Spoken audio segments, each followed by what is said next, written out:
सोलापुरातील doctor Vinayak Swamirao काळे यांची Maharashtra academy of sciences 2024च्या वतीनं रसायनशास्त्र विषयामध्ये फॉरेन यंग असोसिएट म्हणून निवड करण्यात आली आहे। या निवडीचा सत्कार सोहळा येत्या 23 डिसेंबरला पुणे येथील महाराष्ट्र इन्स्टिट्यूट ऑफ टेक्नॉलॉजी येथे पार पडणार आहे। डॉक्टर विनायक काळे यांच्या synthesis of nano materials for energy related applications या संशोधन कार्यासाठी त्यांना हा सन्मान देण्यात आलाय।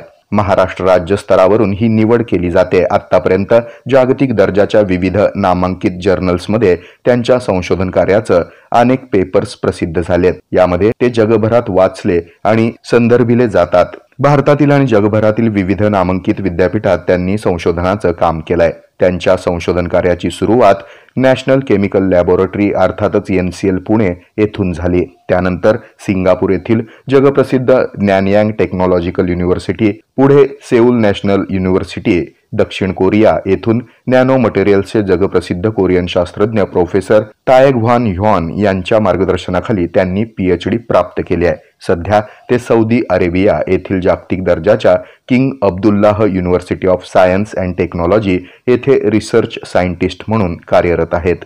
त्यांचं शालेय शिक्षण सुयश विद्यालय येथे झालं असून महाविद्यालयीन शिक्षण संगमेश्वर आणि दयानंद कॉलेज येथे पूर्ण झालंय। डॉक्टर विनायक काळे यांच्या आजपर्यंतच्या संशोधन कार्याचा भारतामधील संशोधनार्थींना जास्तीत जास्त उपयोग व्हावा म्हणून भारतामध्ये कायमस्वरूपी येऊन संशोधन कार्य चालू ठेवण्याचा त्यांचा मानस आहे।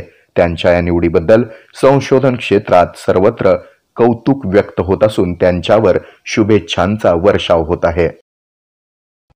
हे आहे मेट्रोकास्ट केबल नेटवर्क आणि आपण पाहत आहात द न्यूज प्लस बरच काही।